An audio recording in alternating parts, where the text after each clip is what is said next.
Bismillahirrahmanirrahim. Assalamualaikum warahmatullahi wabarakatuh.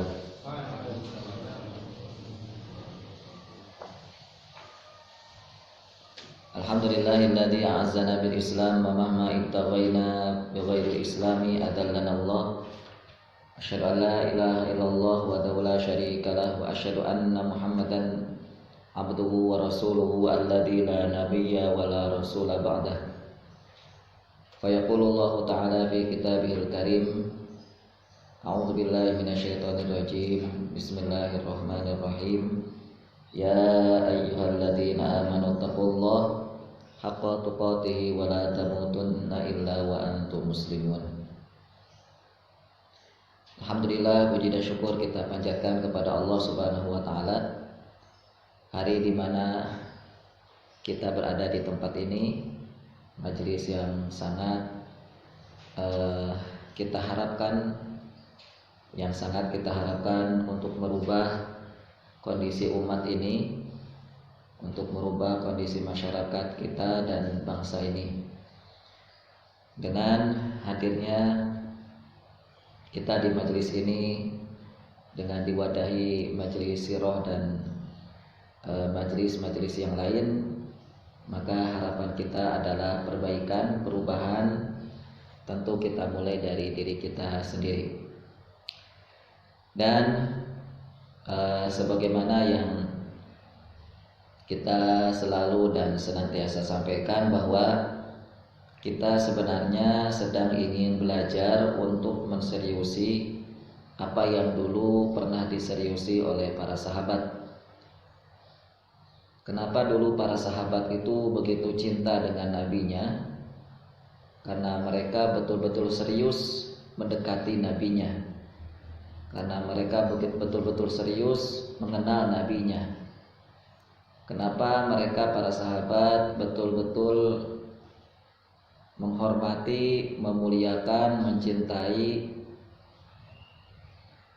bahkan akan selalu siap kemanapun diajak oleh Nabi, bahkan sampai ke dasar lautan sekalipun. Kalau Nabi meminta, maka para sahabat akan siap untuk ikut bersama Nabi. Itu disebabkan karena para sahabat betul-betul mengenal dengan dekat siapa Nabi, betul-betul mengenal dengan dekat siapa itu Muhammad sallallahu alaihi wasallam. Maka dengan harapan itulah kita seriusi sirah ini. Dengan harapan itulah kita seriusi tangga-tangga yang telah dulu dicontohkan oleh para generasi utama di umat ini, Ahlan wa sahlan. Insyaallah. Baik, ikhwafillah rahimani wa rahimakumullah. Mohon dipindah papannya ya. Kita akan sedikit mendalami tentang kisah, tentang sejarah melalui Al-Quran. Akan kita temukan hal-hal yang unik setiap kali kita melihat sejarah di dalam Al-Quran. Di antaranya yang perlu kita seriusi, coba nanti ya antum seriusi di dalam Al-Quran itu, istilah yang dipakai oleh Al-Quran, itu untuk menggambarkan kata kisah itu ternyata bermacam-macam. Ya, saya ulangi, bahwa di dalam Al-Quran Allah Subhanahu wa taala itu beraneka ragam atau bermacam-macam memberi istilah atau nama dalam untuk kisah. Itu bermacam-macam. Ya, dengan beberapa redaksi atau dengan berbagai kata dan istilah. Yang tentunya sekali lagi ini adalah merupakan sebenarnya menunjuk pada satu makna, yaitu kisah. Menunjuk pada satu makna, yaitu kisah.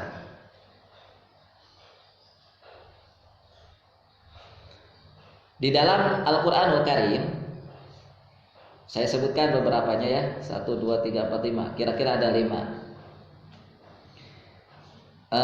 nama-nama atau istilah-istilah yang dipakai oleh Al-Quran untuk menunjuk makna kisah.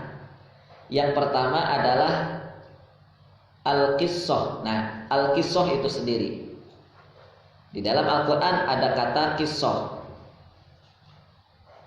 sudah menjadi kata yang diserap dalam bahasa Indonesia, yaitu kisah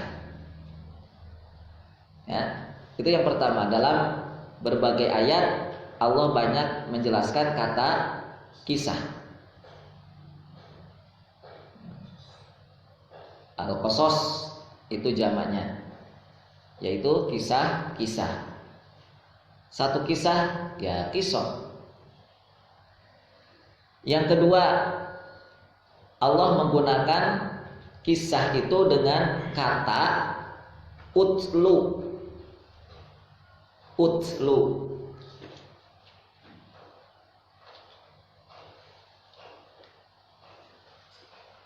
Yang kedua, Allah menggunakan kata kisah itu dengan menggunakan kata makna kisah itu dengan menggunakan kata utlu. Utlu ma uhiya.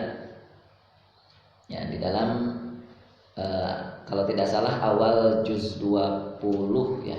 Awal juz 20-an atau juz 21. Ada kata utlu. Utlu di situ artinya adalah kisahkan.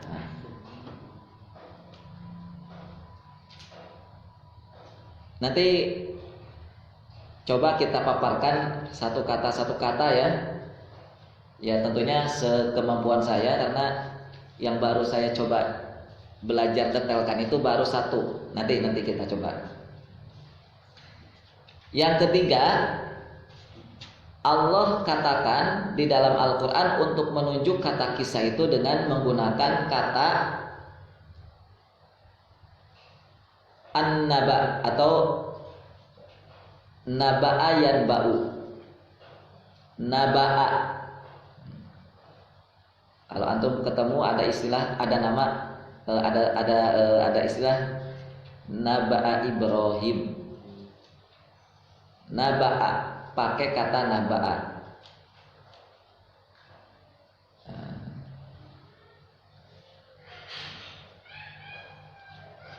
Yang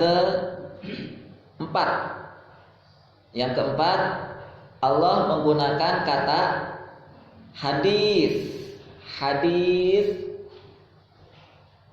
untuk menunjuk makna kisah.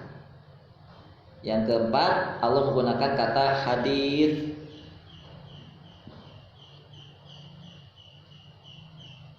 Yang kelima, Allah menggunakan kata wadhkur, uzkur. Ya, gitu. Ini kok beda-beda ya. Al-Quran itu memotret kata kisah dengan berbagai macam, dengan beraneka ragam redaksi atau nama atau istilah.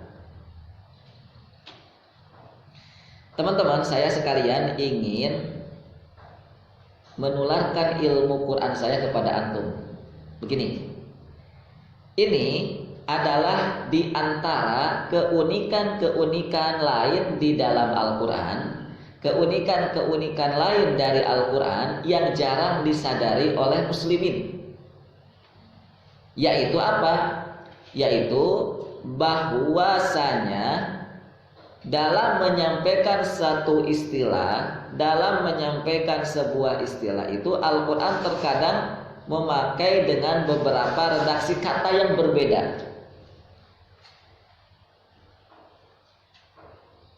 Allah ketika ingin menyampaikan sebuah istilah di dalam Al-Quran itu terkadang memakai dengan berbagai redaksi yang berbeda-beda. Contohnya tadi, untuk mengungkap kata kisah Allah pakai dengan beberapa nama. Utlu, al-qissah, naba, hadis, dan uzkur. Ini menunjukkan apa? Menunjukkan bahwa ada sesuatu yang berbeda. Ada sesuatu yang berbeda atau ada sesuatu penekanan tertentu dari sebuah istilah yang disampaikan. Kenapa kata kisah itu berbeda-beda Allah ungkapkan di dalam Al-Quran? Karena ada sesuatu yang berbeda tentang kisah. Karena ada sesuatu penekanan tertentu, ada sesuatu penekanan sendiri terhadap kisah. Gitu. Atau Allah ingin menggambarkan, ingin menjelaskan kepada kita sebagai pembaca Quran tentang satu istilah dari sisi yang lain, atau dari beberapa sisi, ya, dari beberapa sudut, dari beberapa sisi, ya. Ketika Allah menggambarkan kata kisah dengan berbagai macam nama atau redaksi itu menunjukkan Allah ingin menggambarkan kepada kita, menjelaskan kepada kita tentang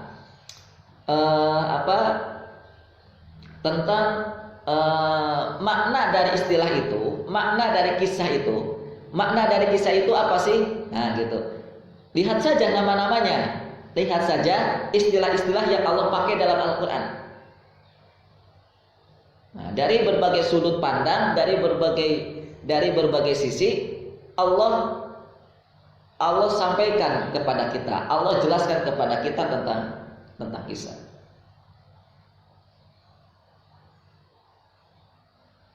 Atau kenapa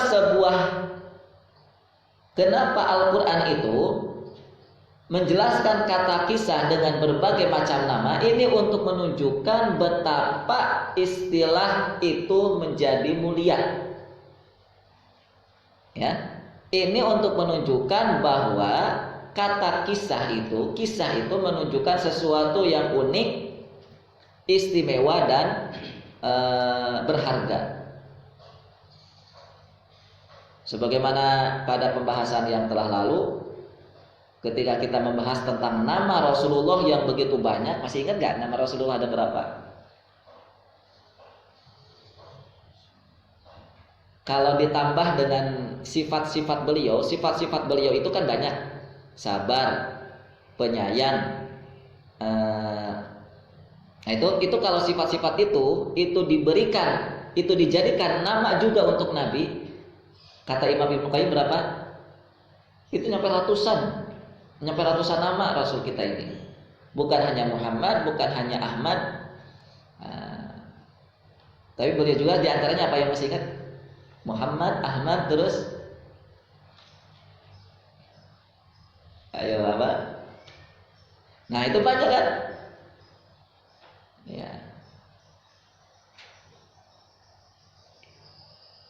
Itu kenapa Nabi kita memiliki banyak nama? Karena Nabi kita ini manusia mulia, Nabi kita ini manusia istimewa, sehingga namanya banyak.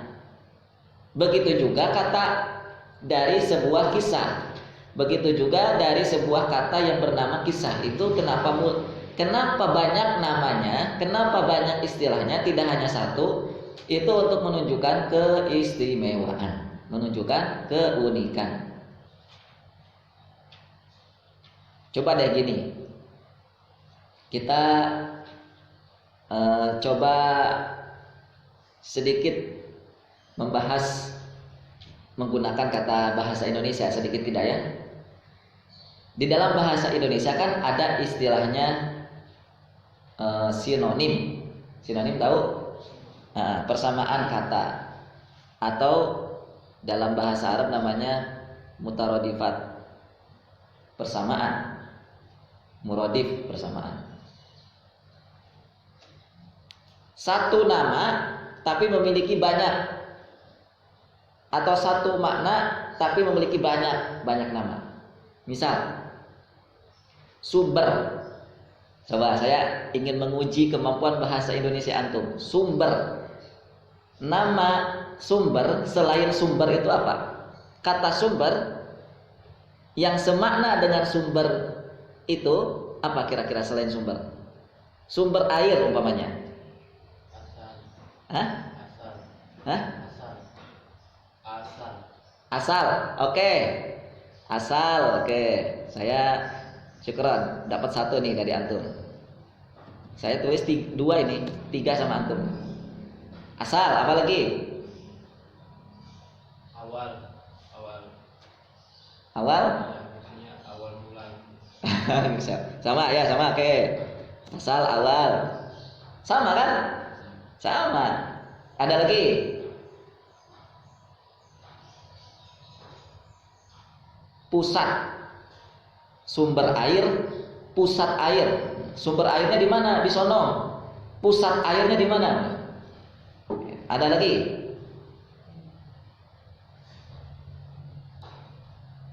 Hulu. Dari hulu ke hilir. Hulu itu sumber air, hulu. Namun pertanyaannya saya tanya, kira-kira apa beda antara sumber, asal, awal, pusat, hulu? Apa bedanya? Hah? Iya, pengucapannya yang beda. Ya, entah kalau kita lihat dari sisi bahasa Indonesia dari KBBI, kira-kira bedanya sumber sama hulu sama asal apa? Apalagi misal bangku, apa yang bisa kita sebutkan selain kata bangku untuk menyebutkan makna dari bangku itu? Atau persamaan bangku apa selain bangku? Tahu bangku? Bangku itu yang mana coba? Tempat duduk. Masa tempat duduknya bangku?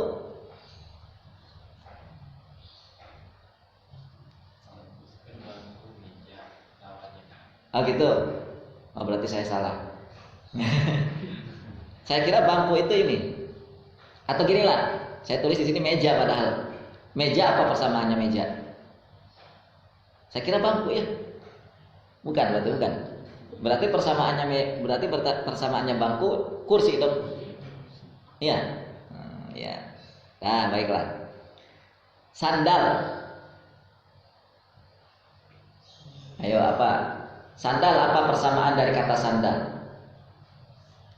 Atau kata yang semakna dengan sandal apa? Terompah. Nah, antum ini mana bahasa Indonesianya? Kalau ada guru bahasa Indonesia gimana nih? Dimarahin antum. Hewan. Hewan apa persamaan hewan? Persamaannya loh. Binatang. Tapi beda binatang sama hewan apa? Ya, jadi kalau antum ingin melihat sisi keistimewaan sebuah bahasa itu diantaranya dari sini.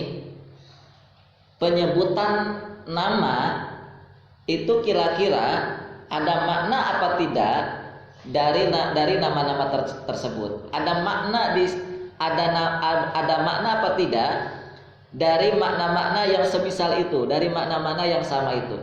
Apa makna binatang? Apa makna hewan? Nah, gitu. Kalau gini lah, guru apa persamaan guru? Nah, guru itu banyak ya, pengajar, guru, dosen, kan sama-sama guru, dosen. Apalagi jangan menggunakan bahasa Arab ya. Guru, dosen, pengajar, apalagi?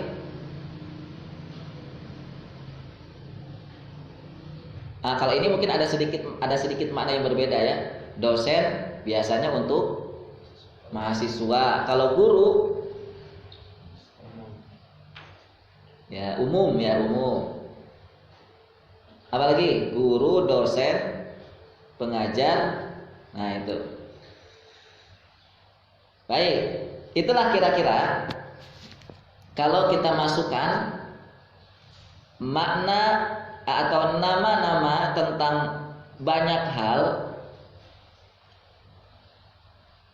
tetapi satu makna. Nama-nama yang banyak tetapi satu makna. Ya, kita cari dan kita coba kita cari menurut bahasa kita, bahasa Indonesia. Coba saya tanya, kalau bahasa daerah, wah itu kayaknya lebih banyak ya. Coba saya tanya sama Gofur. Gofur, antum ahli bahasa Jawa. Apa persamaannya makan dalam bahasa Jawa apa aja? Selain dahar apa lagi? Maem. Oh itu maem bahasa Jawa. 3. Madang bahasa apa? Apa iya? Bukan bahasa Padang. Hah? Bahasa Jawa. Itu apa lagi? Mangan. Ya, mangan, orang mangan asal kumpul. Nah, apa?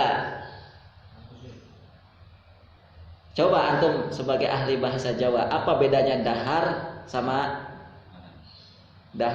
madang? Dahar sama mangan itu apa bedanya?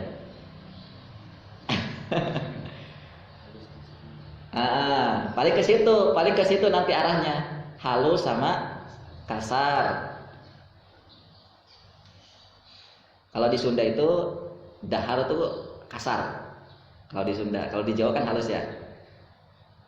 Kalau di Sunda itu dahar, ada yang lebih kasar. Untuk binatang namanya lolodog. Atau jadi ketahuan, apalagi saya. Itu untuk binatang, itu nggak boleh dipakai kepada orang tua. Apalagi saya. Ya. Ya gitulah. Ada sedikit makna kan? Nah itu. Coba kalau pakai bahasa Indonesia. Kayaknya sulit. Nah, baik. Sekarang yang akan kita bahas dari makna kisah di dalam Al-Quran. Kalau kisah kan sudah dulu ya. Sekarang kita akan bahas tentang udkur. Ya. Udkur yang itu adalah merupakan makna daripada kisah. Salah satu makna daripada kisah yang Allah sebutkan di dalam Al-Quran adalah dengan menggunakan nama udkur. Di antaranya Allah paparkan contoh-contohnya di dalam ayat-ayat berikut atau di dalam surat dan ayat-ayat berikut. Surat Maryam ayat 16, wadkur fil kitabi Maryam, dan kisahkanlah di dalam Alkitab tentang Maryam. Dalam surat Maryam ayat 41 juga sama, wadkur. Dalam surat Maryam ayat 51 juga sama, wadkur. Dalam surat Maryam ayat 54 juga sama. Surat Maryam ayat 56 itu banyak, antum cari aja Maryam di situ banyak sekali. Maryam 6 masih Maryam ya. Maryam 16, 41, 51, 54 sama 56. Lihat di situ ada kata wadhkur. Dan banyak lagi. Itu yang Allah sebutkan di dalam satu surat. Baru dalam satu surat, yaitu surat Maryam, belum disebutkan dalam surat-surat yang lain. Maka mari kita bahas kata wadhkur yang artinya adalah kisahkan. Yang artinya adalah kisahkan. Kalau antum ingin yakin, coba baca, buka. Ada yang ada terjemahannya. Surat Maryam ayat 16 coba. Surat Maryam ayat 16, apa coba di situ arti daripada kata wadhkur? Dan kan cerita kan? Iya. dan ceritakanlah. Itu makna dari kata wadhkur di sini. Cerita itu kan kalau itu menurut bahasa kita Indonesia yang artinya kalau di Indonesia, kalau di Arab kan kisah lagi. Kenapa Allah tidak mengucapkan dengan kalimat faksus? Wa qasus fil kitabi Maryam. Ya, gitu. Kenapa Allah menggunakannya dengan istilah atau dengan nama wadhkur? Yang artinya adalah kisahkanlah. Ya, kalau ceritakanlah itu kan redaksi terjemahan yang ada di situ. Sekali lagi kita biasakan jangan menggunakan cerita ya. Cerita itu biasanya nuansanya adalah bukan redaksi cerita itu biasanya fiktif atau hayalan, bukan cerita bukan sesuatu yang nyata. Tapi kalau kisah itu biasanya nyata atau pasti nyata. Baik, di dalam tafsir-tafsir saya jelaskan dulu kata wadhkur menurut ulama tafsir ya. Di dalam ayat 4 ayat 16 surat Maryam itu. Wadhkur fil kitabi. Ulama tafsir menjelaskan Al-Qur'anu Al-Qur'anu Maryam. Jadi Alkitab di sini maksudnya adalah Al-Qur'an. Maksudnya adalah Al-Qur'an. Khobaruha wa qissatuha, kabar tentang Maryam dan kisah tentang Maryam. Gitu. Jadi kabar menurut tafsir di sini ya, saya kutip di dalam beberapa tafsir, saya lupa tidak ditulis ya. Pokoknya di dalam tafsir-tafsir disebutkan kata wadhkur itu artinya adalah kabarkanlah tentang Maryam atau kisahkanlah tentang Maryam. Yang kedua, tafsir yang lain, para ulama tafsir mengatakan utlu khabara Maryam alladzi naqussuhu alaika. Nah, utlu di sini bukan kisah, tapi utlu di sini bacakanlah khobar atau kabar tentang Maryam alladzi naqussuhu alaika, yang telah kami kisahkan kepadamu wahai Muhammad. Jadi bacakanlah khobar atau kisah tentang Maryam alladzi naqussuhu alaik, yang telah kami kisahkan kepadamu. Itu yang kedua. Yang ketiga, tafsir yang lain dari kata wadhkur fil kitabi Maryam idin tabadat min ahliha makanan qasiyya makanan syarqiyya.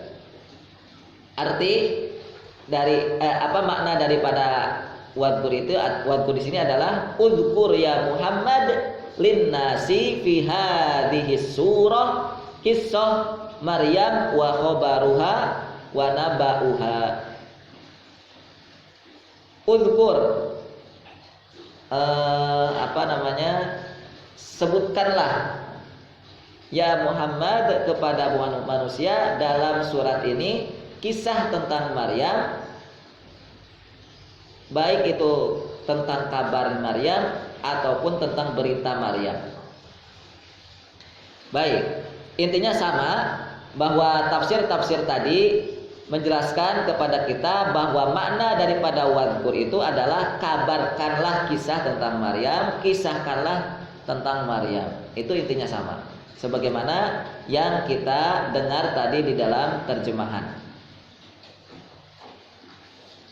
Maka kata wadhkur di sini adalah sebuah kata wadhkur ini adalah sebuah kata yang ingin Allah sampaikan kepada kita. Allah ingin menyampaikan kepada kita bahwa agar kisah tentang Maryam itu, agar kehidupan tentang Maryam itu dikisahkan gitu ya, dikabarkan, diberitakan, dibacakan kepada manusia. agar tentang Maryam itu oleh Nabi kita Muhammad SAW dikabarkan, dikisahkan, diceritakan, disampaikan kepada manusia. Maka Allah di sini gunakan dengan kata wadkur. Aslinya kata udkur ini adalah berasal dari 3 huruf, ya. Za, ka, ro. Za, ka, ro.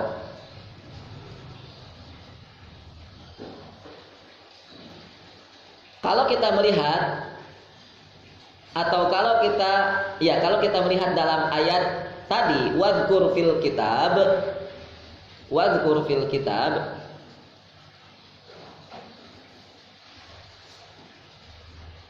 dan diterjemah dan ditafsirkan oleh ulama dengan Al-Qur'anul Karim, maka di sini Allah ingin menyampaikan kepada kita ada sebuah penekanan tentang apa? Tentang kisah itu, bahwa mengkisahkan Maryam itu harus melalui Alkitab atau Quran. Harus berasal sumbernya dari Al-Quran. Wadkur fil kitab, di dalam Alkitab, yaitu Al-Quran. Bukan dari kata orang, bukan dari kata leluhur, bukan dari tutur tinular.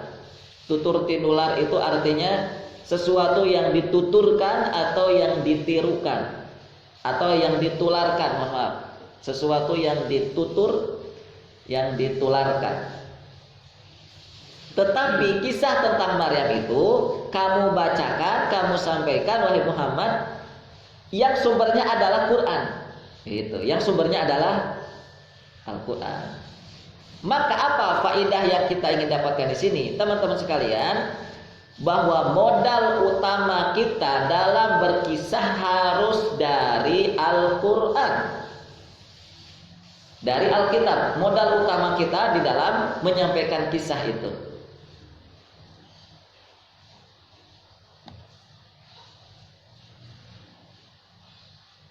Maka kalau begitu, apa makna daripada kata dzakaro ini? Apa makna daripada kata dzakaro ini? Baik. Atau yang ingin disampaikan Allah Ta'ala kepada kita tentang kisah dengan menggunakan kata dzakaro ini apa sih? Dengan menggunakan kata wadhkur di sini. Nah, maka Allah sampaikan menggunakan makna kata dzakaro ini adalah seperti ini. Kita lihat dari sisi arti asli daripada kata wadhkur. Asli artinya apa sih? Tadi itu kata wadhkur itu tafsirnya. Tafsir atau penjelasan para ulama dari kata wadhkur itu dijelaskan dengan menggunakan kata kisah. Lalu arti asli daripada udhkur itu apa?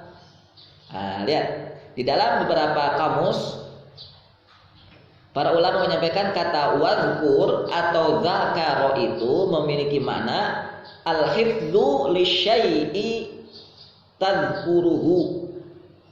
Hafal akan sesuatu, hafalnya akan sesuatu, atau teringat akan sesuatu karena hafalan, atau karena dia hafal. Ya. Hafalnya akan sesuatu. Jadi kata wadhkur itu adalah hafal akan sesuatu atau teringat akan sesuatu karena hafal.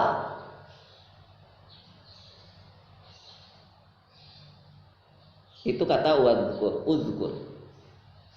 Makanya kita sering menerjemahkan dengan ingatlah. Udhkur, ingatlah. Berarti kan kita pernah ingat. Berarti kan sesuatu yang diminta untuk diingat itu pernah kita hafalkan. Pernah ada di kepala kita. Ingatkah kamu tentang pensil yang pernah saya berikan? Nah, gitu. Atau bukan itu. Ingatkah kamu tentang cerita yang pernah disampaikan oleh guru oleh guru itu? Baik. Itu ingat, biasanya kata wadkur itu diartikan dengan kata ingat. Maka tafsir penjelasan di sini, kata wadkur di sini adalah tadi sesuatu yang dihafal atau hafal akan sesuatu. Al-hifdz li syai', hafal akan sesuatu. Atau dia teringat, oh ingat, kenapa? Karena pernah hafal. Gitu. Karena pernah hafal. Ya seperti antum mau ujian besok. Hari ini apa yang kita lakukan? Ya ngapalin kan? Besok ujian matematika. Sekarang menghafal matematika, menghafal itu. Lalu besok ujiannya mulai. Dan ternyata alhamdulillahnya apa yang dihafalkan itu keluar semua apa yang di dalam ujian itu. Jadi materi-materi yang ada di ujian itu, pertanyaan-pertanyaan yang sudah disiapkan oleh bu guru itu materi sudah kita hafalkan semua. Ada pertanyaan 2 kali 2 berapa? 2 kali 2? Oh iya, tadi malam sudah ngapalin. Nah gitu. Itu kan artinya kita sedang mengingat. Mengingat itu karena kita pernah hafal atau karena kita pernah tahu. Baik. Apa kalau begitu kita maknai di sini? Kenapa kata kisah? Apa pelajaran di sini? Kenapa kata kisah itu menggunakan kata wadkur? Teman-teman yang dimuliakan Allah, kalau kita ini ingin lebih memahami sebuah kalimat, maka di situ ada kata kunci yang perlu kita pegang, yang perlu kita pahami. Kalau kita ingin memahami sebuah kalimat atau di sini Al-Quran, ingin memahami lebih dalam tentang sebuah ayat, maka kita harus memahami dulu kata kuncinya. Di antaranya, kalau sebuah kata ini menempel dengan kata yang lain, ya, maka makna dari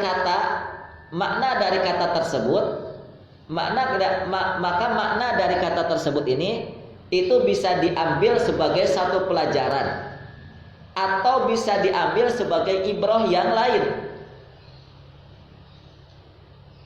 Ini kaidahnya, ya.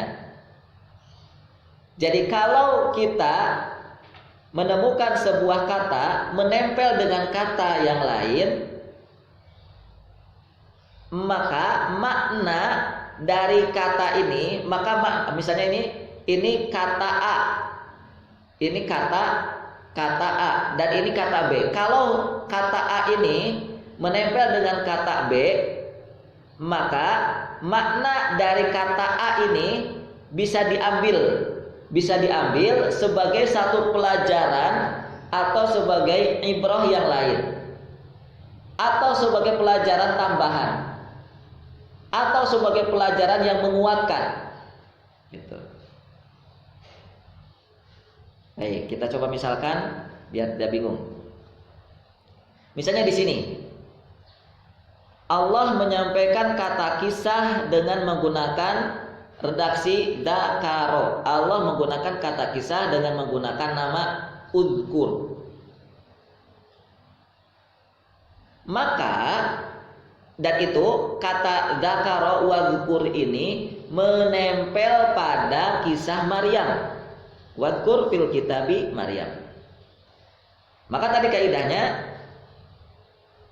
makna dari kata dakaro itu bisa kita ambil, bisa kita pakai untuk menambah rasa dari ayat yang kita ingin sampaikan, untuk menambah rasa, untuk menguatkan makna gitu.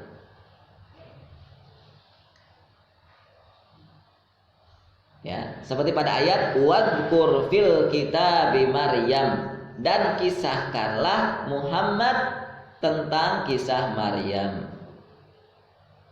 Maka jadinya adalah seperti ini artinya. Ya. Karena kisah itu menggunakan kata wadhkur, karena kisah itu menggunakan kata dzakaro, yang artinya apa tadi dzakaro itu?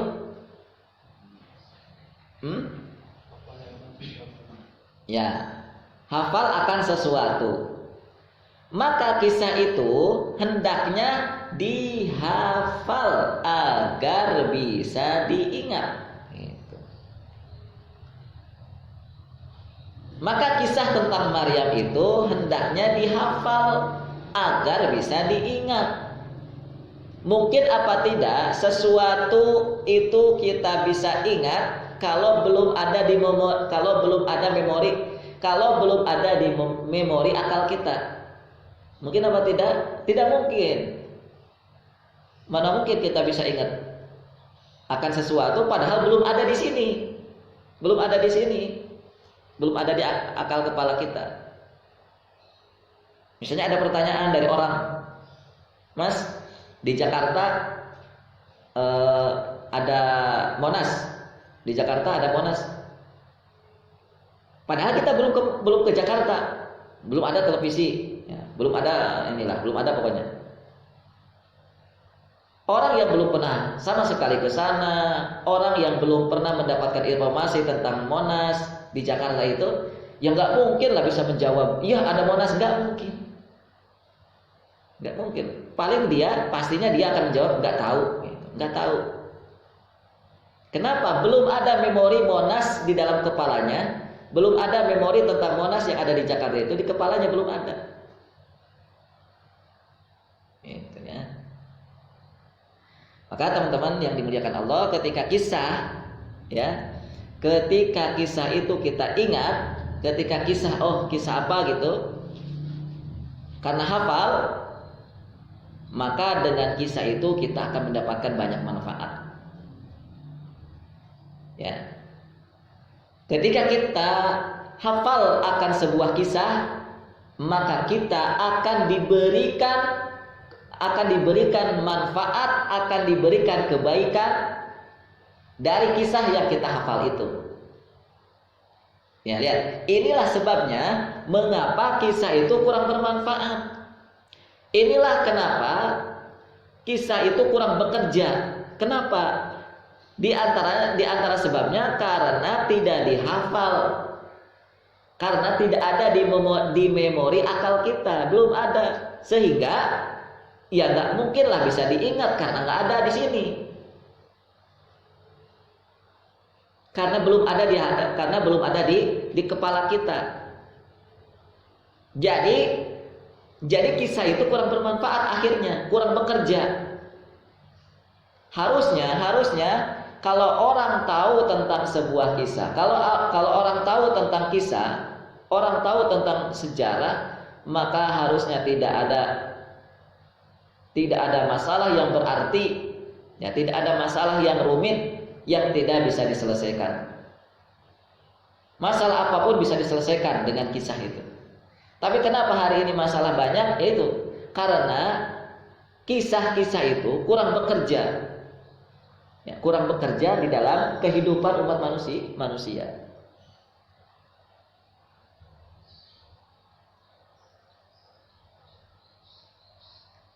Maka kalau tidak ada kisah yang bisa diingat, ya, kalau tidak ada kisah yang bisa diingat, otomatis tidak ada yang akan bisa kita ambil manfaat atau kebaikan, ya, yang bisa kita rasakan, yang itu merupakan buah daripada kisah. Untuk itulah teman-teman, Allah Ta'ala memberikan penguat tentang pentingnya kisah agar dihafal, agar masuk ke dalam memori kepala kita. Dengan apa? Dengan cara Allah Ta'ala memberikan nama lain dari kitab suci kita. Coba saya tanya, makna lain daripada kitab suci kita selain Al-Quran itu yang artinya adalah ingat, atau ada arti semakna dengan kata hafal, itu apa?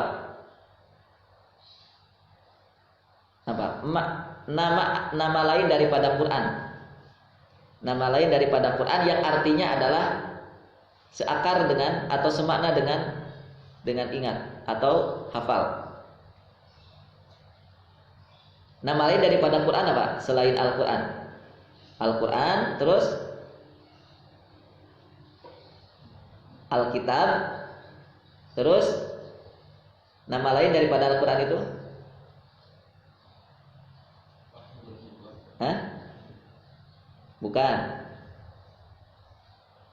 Nama lain daripada Al-Quran adalah Az-Zikra. Az-Zikra. Ada beberapa mana ya? Ada beberapa nama. Di antaranya adalah Alkitab, Az-Zikra, At-Tanzil. Nah, itu nama-nama lain daripada Al-Quran. Seperti di dalam surat Al-Hijr, Allah katakan inna nahnu nazzalna dzikra. Sesungguhnya kami yang menurunkan Az-Zikra. Az-Zikra di sini adalah Al-Quran. Jadi Allah memberikan nama lain daripada Al-Quran itu adalah Az-Zikra. Jadi sama artinya dengan mengucapkan inna nahnu nazzalnal Quran. Gitu ya. Tapi kenapa Allah pakai kata Al-Quran di sini dengan menggunakan Az-Zikra? Itu tadi ada maksud, ada makna, ada titik tekan tentang Al-Quran di dalam ayat ini, di dalam surat Al-Hijr tadi. Kenapa menggunakan kata Az-Zikra untuk Al-Quran? Nah, untuk menguatkan pentingnya kisah agar diseriusi, bukan hanya dibaca bukan hanya dibaca, bahkan harus sampai dihafal. Itu Allah kuatkan dengan menggunakan nama lain daripada Quran, yaitu Az-Zikra. Az-Zikra artinya apa? Az-Zikra artinya peringatan. Az-Zikra artinya adalah peringatan. Yang mana kisah itu memiliki bagian besar, bahkan bisa jadi bagian terbesar dalam Al-Quran ini, dalam Az-Zikra. Maka gini, kalau antum misalnya ingin menyuruh teman antum untuk mengambilkan Al-Quran, maka bisa menggunakan kata Az-Zikra. Mas, tolong dong ambilkan Az-Zikra itu. Nah, tapi kan nggak asing gitu kan terdengarnya. Padahal boleh-boleh saja kita menggunakan nama Al-Quran dengan istilah Az-Zikra. Az-Zikra saya di mana ya? Nah, gitu. Bisa. Nah, di dalam Az-Zikra atau di dalam mushaf ini, di dalam Al-Quran ini, kisah itu mendapat bagian terpenting, bahkan terbesar di dalam Al-Quran ini. Ini menguatkan betapa mahalnya kisah, betapa kisah harus diseriusi, betapa kisah harus bisa sampai kita tahu dan kita hafalkan. Ya, karena Az-Zikra itu kan memperingatkan ya. Sesuatu itu baru kita sadar kalau kita ingat. Sebuah kejadian itu baru kita tersadar kalau kita ingat.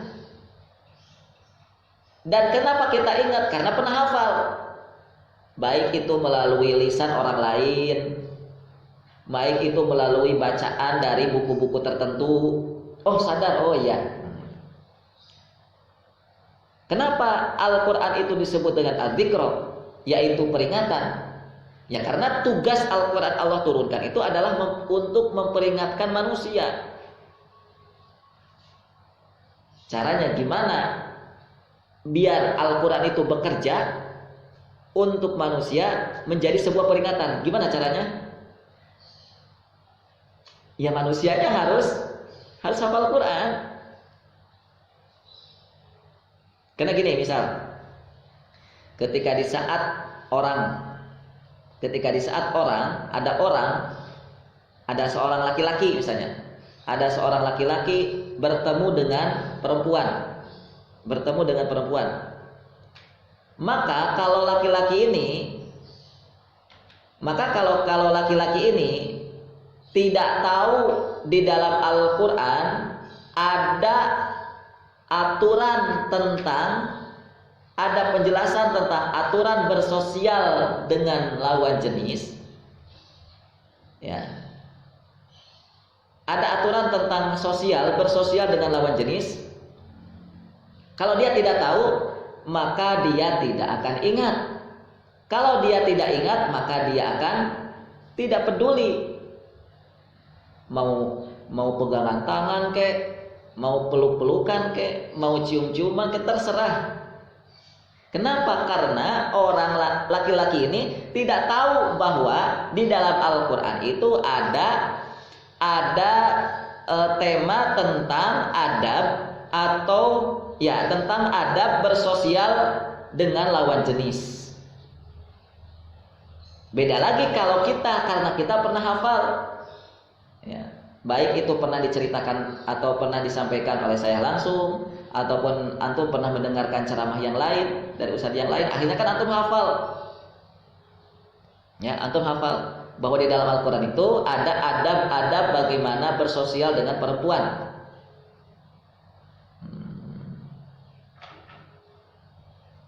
Di antaranya adalah menundukkan pandangan, ya, menundukkan pandangan. Kalau gini sih masih mending, ya, masih mending. Oh, Ustaz, saya pernah tahu di dalam Al-Quran itu ada ayat yang mana pernah menjelaskan tentang adab-adab dengan lawan jenis. Maka saya tanya, di mana tempatnya? Di mana? Surat apa? Ayat berapa? Saya nggak tahu, surat apa, ayat berapa, saya nggak tahu. Atau coba bacakan ayat di mana? Saya juga nggak tahu. Pokoknya saya tahu, saya pernah ingat kok. Itu masih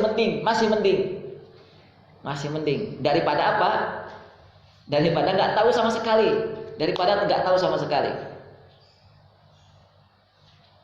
Tapi yang paling dahsyat, yang paling istimewa, yang paling mantap, yang paling afdol, yang paling utama adalah dia tahu dalam Al-Quran itu ada adab-adab tentang bersosial sesama lawan jenis, dengan lawan jenis. Dia tahu ada ayatnya, tahu suratnya, tahu, dan bisa menyebutkan. Itu lebih afdol lagi.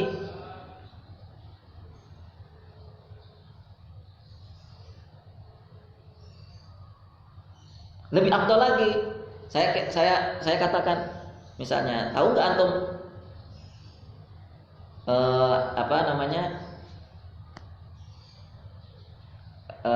atau ginilah, misalnya ada contoh.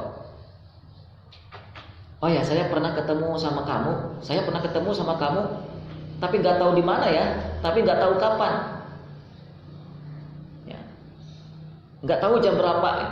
Tapi saya ingat saya pernah ketemu sama kamu, tapi saya nggak tahu di mana, nggak tahu kapan, nggak tahu jam berapa. Maka orang itu, atau kita mengaku bertemu dengan orang itu kan kurang percaya kan. Ditambah lagi orang itu tidak pernah bersalaman dengan kita, ya, tidak pernah bersalaman sama sekali dengan kita. Tapi beda kalau kita menyebutkan gini. Kalau kita ingin mengakrabkan dengan orang, ya, kita ingin mengakrabkan dengan orang. Mas, masih ingat saya enggak? Kita pernah ketemu loh. Nah, gitu. Terus orang itu nanya ke kita, ketemu di mana ya? Terus kalau kita jawab, kita pernah ketemu di Jenderal Sudirman, di kampus Jenderal Sudirman, gitu ya. Saat sedang makan atau saat sedang main bola jam 8 pagi. Nah, gitu. Itu kalau kita menjawab dengan detail itu, maka orang itu akan lebih akan lebih yakin gitu. Oh, bahwa kita ini pernah ketemu dengan dia, pernah bertemu dengan dia. Begitu juga Al-Quran, teman-teman. Al-Quran itu kalau sekedar hanya tahu dan tahu, fungsi Al-Quran itu akan kurang menggigit, akan kurang yakin. Akan kurang yakin. Maka itulah perlu Al-Quran itu dihafal, termasuk kisah perlu dihafal. Agar apa? Agar hasilnya terasa dahsyat. Agar hasil daripada kisah itu terasa dahsyat. Jadi, ikhwafillah rahimakumullah, dengan diberikan nama lain dari Al-Quran itu, yaitu Az-Dzikr, yang artinya adalah peringatan, ya, yang itu adalah juga kata kisah yang menggunakan kata wadhkur, yang akar katanya sama dengan Az-Dzikr, untuk menunjukkan kepada kita bahwa kisah itu adalah sesuatu yang manusia itu harus dihafal agar kebaikan, manfaat dari sirah atau kisah itu bisa kita rasakan dimanapun kapanpun, ya, dimanapun dan kapanpun. Kalau begitu, apa makna hasil daripada kisah, sehingga kita bisa merasakannya? Apa sih faidah, apa sih manfaat dari kisah itu? Allah Ta'ala mengatakan di dalam surat Yusuf, laqad kana fi qasasihim ibratun. Itu manfaat dari kisah. Laqad kana fi qasasihim ibrah. Itu akhir ayat dari surat Yusuf. Ya, akhir ayat dari surat Yusuf. Laqad kana fi qasasihim ibrah.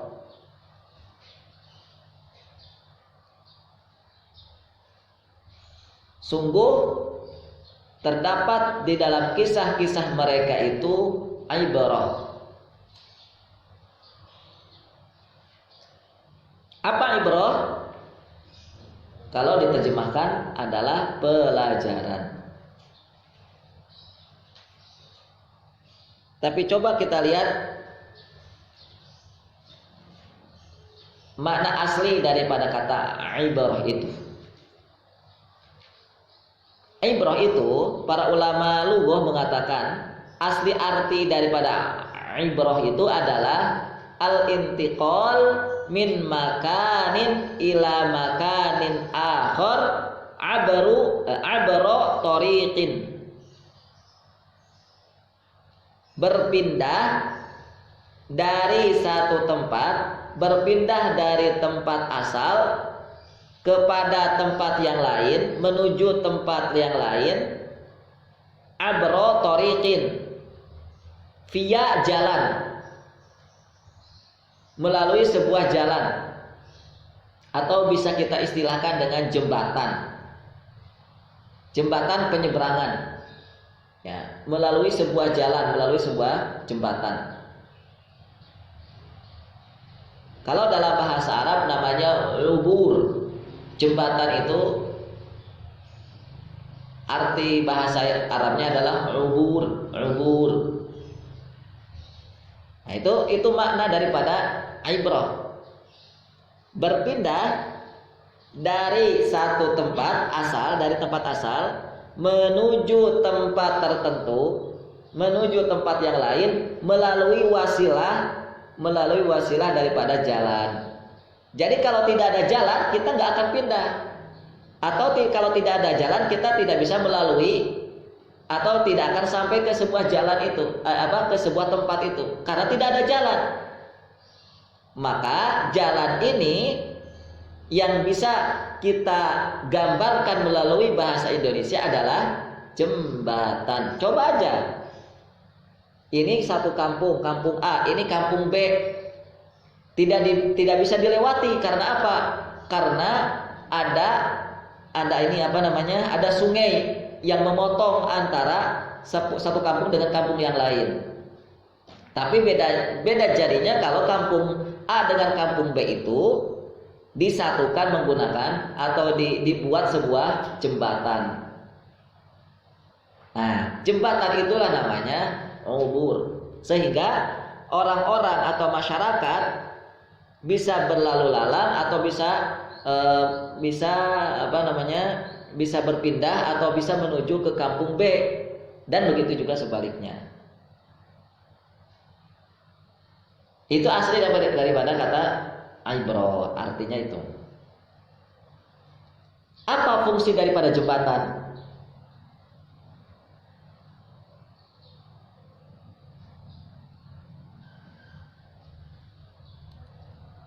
Fungsi daripada jembatan adalah dengan jembatan itu kita bisa sampai menuju satu tempat.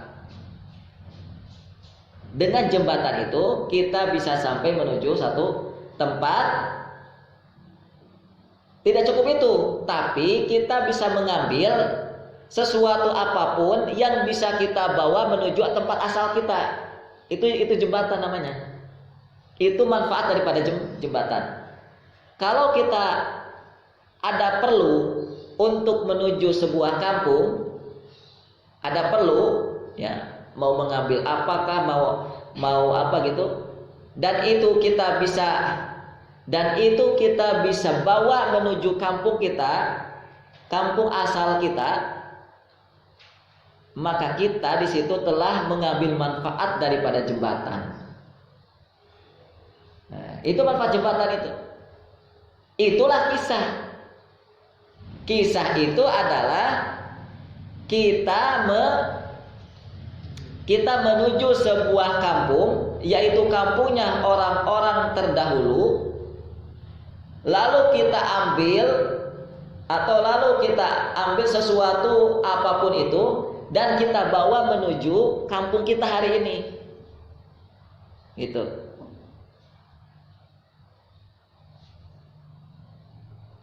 Itulah fungsi jembatan. Itulah kenapa kisah itu harus dijadikan ibrah. Ya, harus dijadikan ibrah. Nah, ibrah itu kenapa akhirnya bisa diartikan menjadi sebuah pelajaran, ya karena itu. Karena kita telah mendapatkan manfaat daripada jembatan itu atau ubur. Coba aja kalau antum pahami tentang kata pelajaran, apa yang bisa kita turunkan kata demi kata dari istilah pelajaran ini. Itulah manfaat daripada kisah itu. Misalnya, ya, karena kalau dipahami begitu saja tentang kata pelajaran itu masih sifatnya umum, teman-teman. Sifatnya masih umum. Misalnya, kita akan mengambil pelajaran dari kisah Nabi Yusuf. Iya, maksud pelajaran di situ apa? Sesuatu yang kita ambil dari kisah Nabi Yusuf itu apa? Pelajaran. Iya. Apa pelajarannya? Maksud pelajaran di situ tuh apa? Nah, kita buka beberapa istilah-istilah yang itu merupakan turunan daripada kata pelajaran.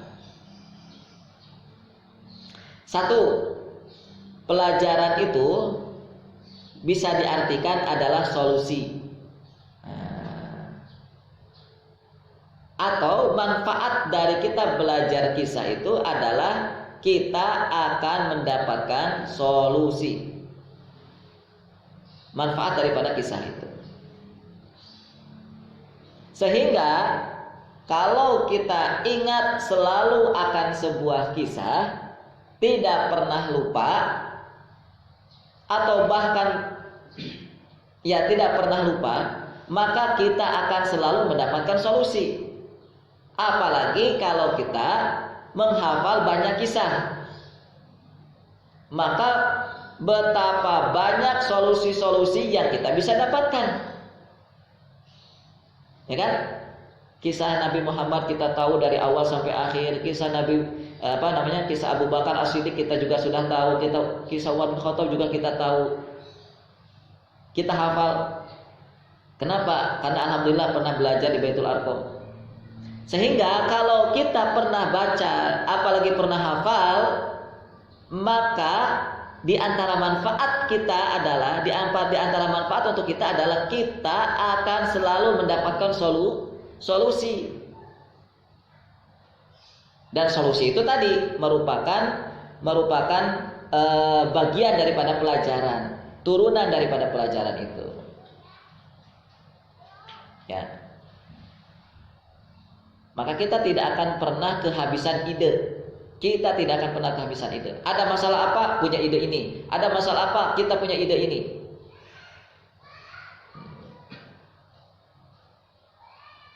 Saya hari ini, kita hari ini di Ma'had ini cuman belajar Al-Quran misalnya.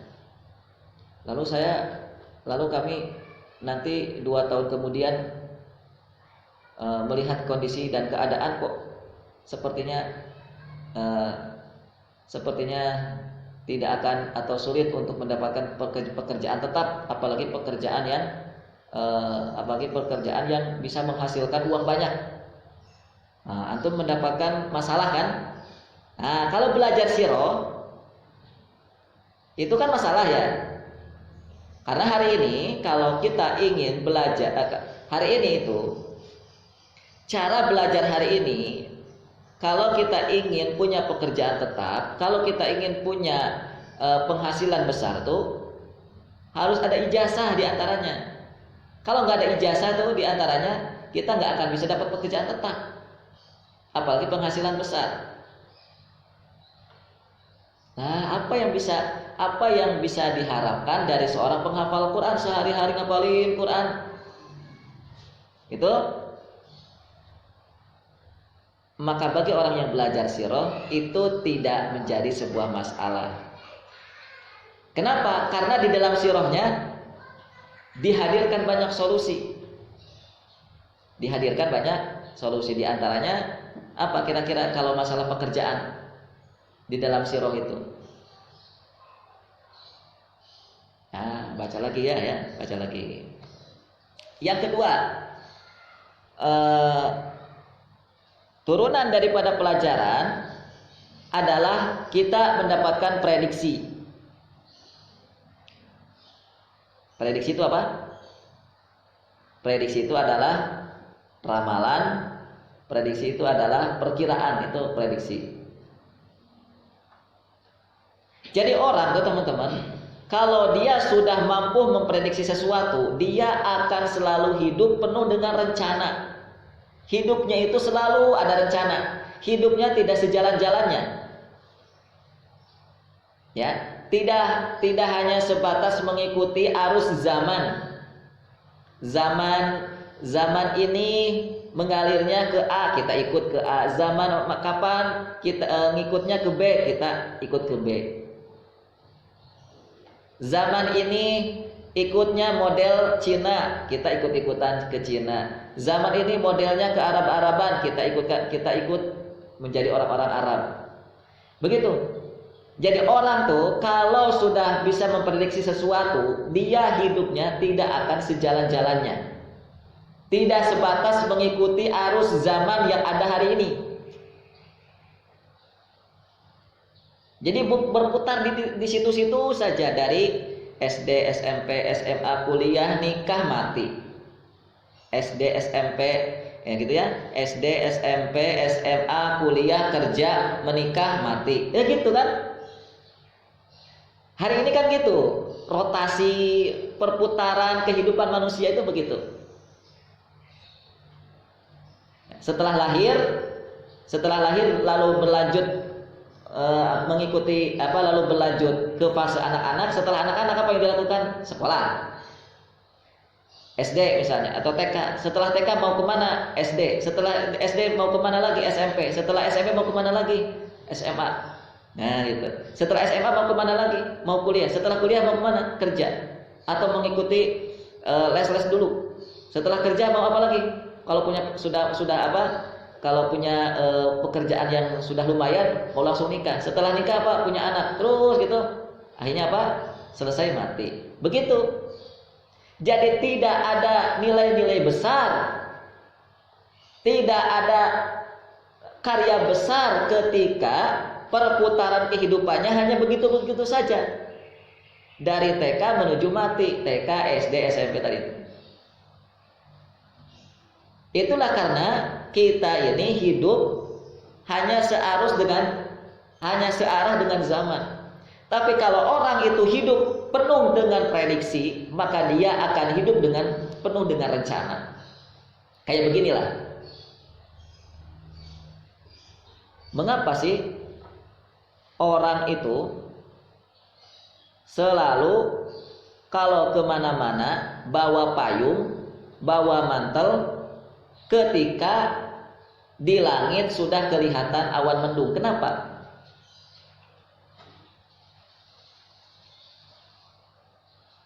Kenapa jamaah kita ini yang dia tinggalnya di RW seberang misalnya, agak jauh dari kita, itu ketika masuk azan zuhur, ketika pergi ke masjid itu bawa payung saat awan mendung. Kenapa? Kenapa bawa payung? Iya, karena antisipasi. Karena dia sudah memprediksi nih kalau awan mendung itu biasanya hujan. Itulah prediksi kan? Iya. Itu prediksi itu muncul dari mana? Muncul dari kisah masa lalu, muncul dari kisah kehidupan masa lalu. Sesuai dengan apa yang pernah saya rasakan, pernah saya ketahui di fase kisah-kisah kehidupan saya masa lalu itu, kalau hujan kalau awan itu mendung biasanya akan turun hujan. Padahal kan nggak mesti kan. Pernah nggak awan mendung, langit menghitam tapi nggak hujan-hujan? Kan pernah.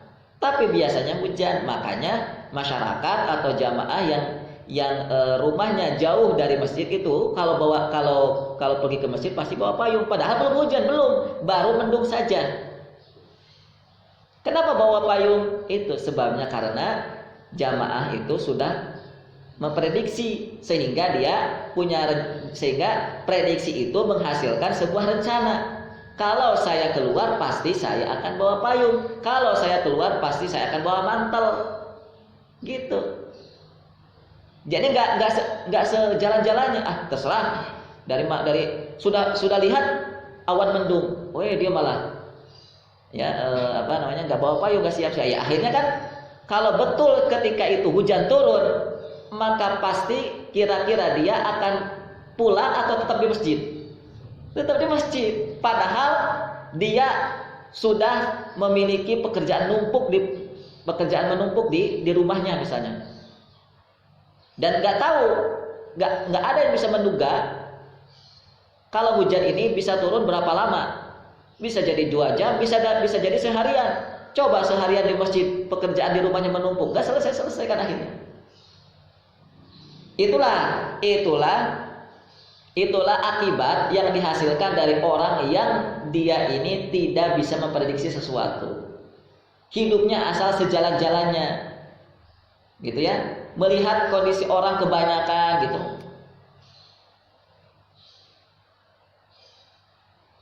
Baik. Atau itu tadi ya, contoh yang pertama. Contoh yang kedua, kenapa sih kalau seseorang itu akan melakukan perjalanan jauh, perjalanan apalagi jauh, biasanya suka melakukan rencana-rencana, bahkan rencananya itu jauh-jauh hari sebelumnya. Kenapa? Kenapa orang yang akan melakukan perjalanan jauh itu biasanya suka melakukan rencana? Kenapa? Apa biasanya rencana yang dilakukan saat akan melakukan perjalanan jauh? Bekal. Itu kan rencana kan? Rencana saya ketika nanti mau mudik mau mudik misalnya ke Palembang, rencana saya akan membawa bekal sekian juta. Nah, bahkan rencananya itu bisa jadi 1 tahun sebelumnya. Ya. Seperti ada teman saya orang Solo, waktu itu kuliah atau mondok di pesantren saya di Garut itu. Garut Solo itu kan ya kurang lebih kalau harga tiket bis itu sekitar 180.000, sekitar itulah dulu ya mungkin sekarang 200-an. Itu dia rencanakan dari kalau tidak salah tuh 5 bulan sebelum bukan 5 bulan malah. Ya pokoknya dia rencana itu jauh-jauh hari lah, saya kurang tahu berapa. Dengan apa? Dengan dia membeli seekor kambing yang masih muda gitu, sehingga nanti kalau kambing ini dijual ketika sudah besar, ya, dia akan mendapat penghasilan, dan penghasilan itu dia akan jadikan sebagai bekal untuk pergi ke Solo untuk pulang. Nah, gitu. Dia beli kalau istilahnya itu benih atau apa gitu, kambing yang masih kecil itu ukuran sekitar 500.000, lalu misalnya dipelihara. Kalau sudah usia sekian tahun misalnya gitu ya, itu kan 500.000, nanti kalau sudah besar itu bisa sampai 1 juta, maka untungnya bisa sampai 5, misalnya sekitar itu 500.000. Jadi dari yang tadinya bekalnya cuma 130 atau 180.000 itu, ya dia punya bekal tambahan itu lumayan ya, buat jajan-jajan atau buat nanti misalnya beli oleh-oleh buat keluarganya. Itu dia punya rencana, itu dia membuat rencana itu orang yang biasanya mau melakukan perjalanan jauh. Kenapa kira-kira?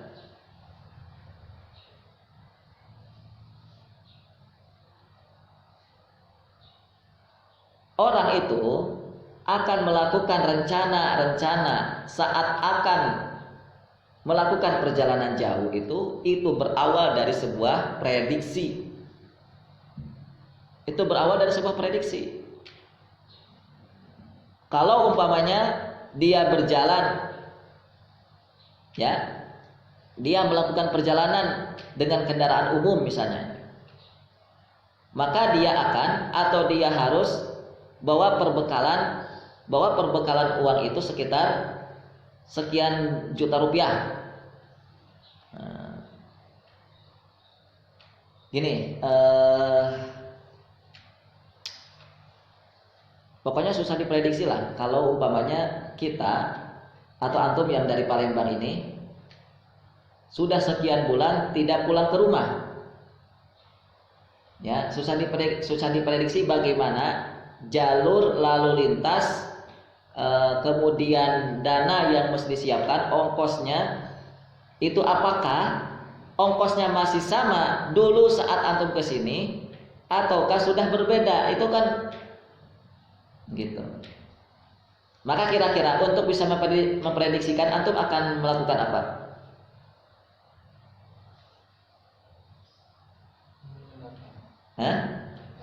Ya, diantaranya membaca kisah kan, kisah siapa? Dan data-data itu artinya kita sedang apa? Sedang membaca kisah. Data dari mana? Ya, baik dari kisah orang lain, dari teman antum, melalui HP kah? Mas kira-kira gini lah. Mas coba kisahkan dong perjalanan dari Purwokerto kemarin kan dari Purwokerto ya. Iya. Coba kisahkan lah gitu. Dikisahkanlah gini. Saya tuh tadi kemarin itu misalnya berangkat dari Purwokerto menuju rumah ini kan dia sudah di Palembang misalnya. Ongkos dari Purwokerto itu sekitar sekian berapa rupiah misalnya gitu ya. Itu dimulai dari kisah, maka dia akan memprediksi, oh berarti sekian. Nah, prediksi saya pun ongkos untuk hari ini tidak jauh berbeda dengan ongkos teman saya yang kemarin baru pulang.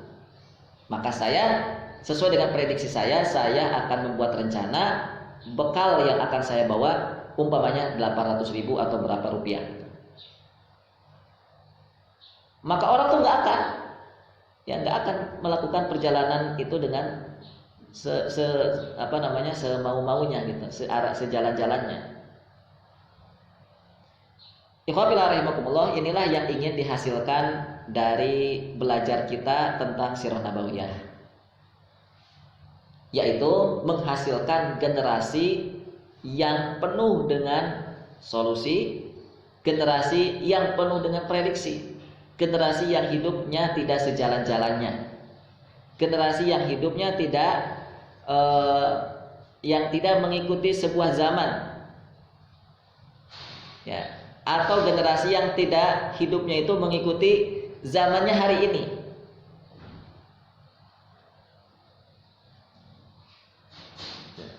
Hari ini kan tadi itu saya sampaikan, hari ini kalau mau kaya, hari ini kalau mau hidup nyaman, hari ini kalau mau hidup mapan, itu harus melalui jalur itu kan, melalui jalur itu, sekolah itu ya, dari SD SMP dapat ijazah, sudah hidup nyaman. Itu modelnya hari ini.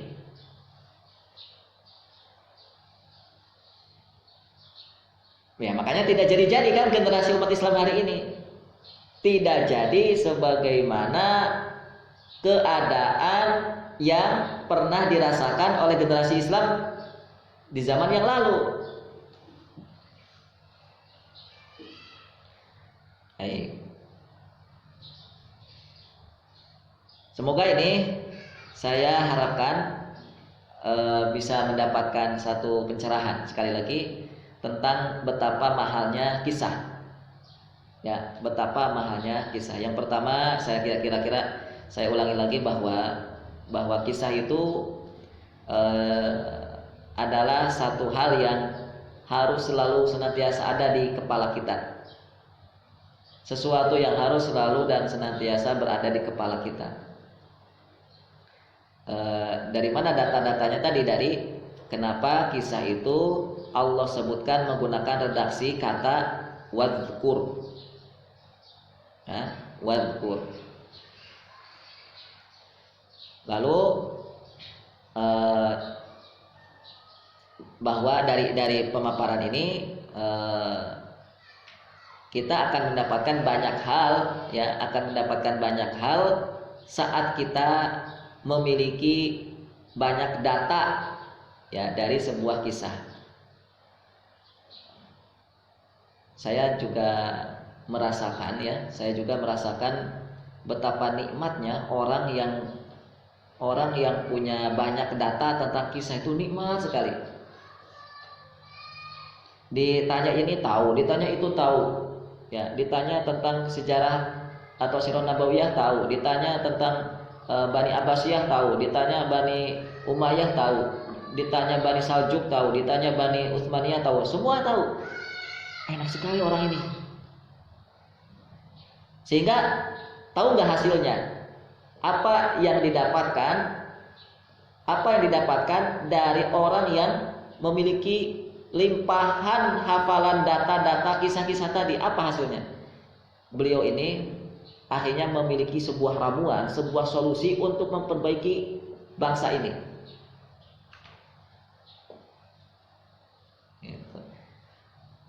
Dan itu tidak sama dengan karya yang sama dengan hari ini. Apa yang dilakukan hari ini kalau ingin memperbaiki bangsa dengan cara apa? Hari ini kalau ingin memperbaiki sebuah generasi dengan cara apa kalau hari ini? Enggak tahu ya, bingung juga kalau hari ini. Kalau kita mengikuti metode hari ini, kalau kita mengikuti metode pendidikan hari ini untuk memperbaiki bangsa, memperbaiki rakyat, memperbaiki sebuah masyarakat itu, kita juga bingung dengan cara apa ya hari ini. Orang-orang tuh, pemerintah itu, apa yang mereka ributkan, apa yang mereka seriusi untuk memperbaiki kondisi negaranya, apa yang mereka lakukan hari ini? Coba lihat di televisi itu atau di sosial media itu, apa yang mereka sedang seriusi dalam rangka memperbaiki bangsanya? Tahu? Pembangunan, ya, bangunan rame-rame di mana-mana ya dibangun gitu. Ceritanya katanya ingin memperbaiki bangsa. Apalagi rame-rame hari ini yang sedang diseriusi oleh pemerintah kita, memindahkan ibu kota, ya, dari Jakarta menuju Kalimantan. Oh, sekarang orang-orang Kalimantan enak kan? Bisa ketemu presiden tiap hari. Orang Kalimantan. Itu yang diseriusi orang hari ini.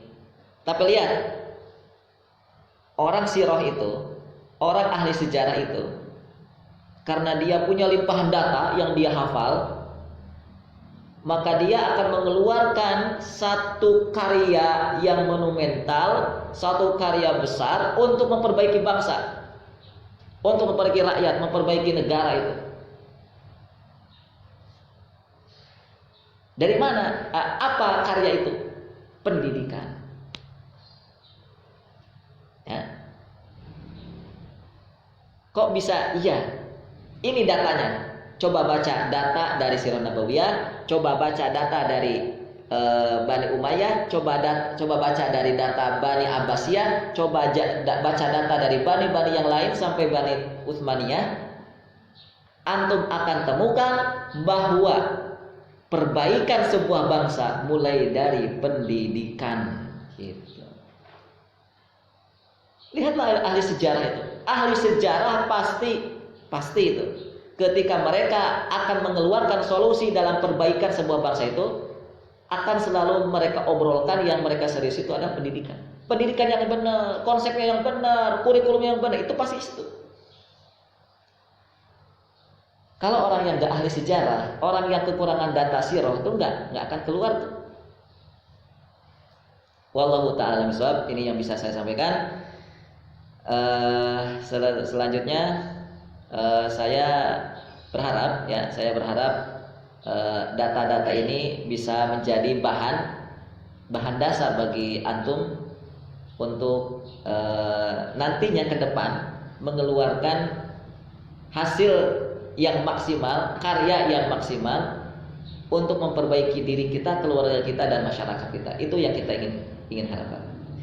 Baik teman-teman sekalian, karena sudah jam 9:30, kita lanjutkan dengan istirahat. Dan seperti biasa untuk majelis tahfidznya kita buka sekarang, dan kita buka dengan bacaan basmalah bersama.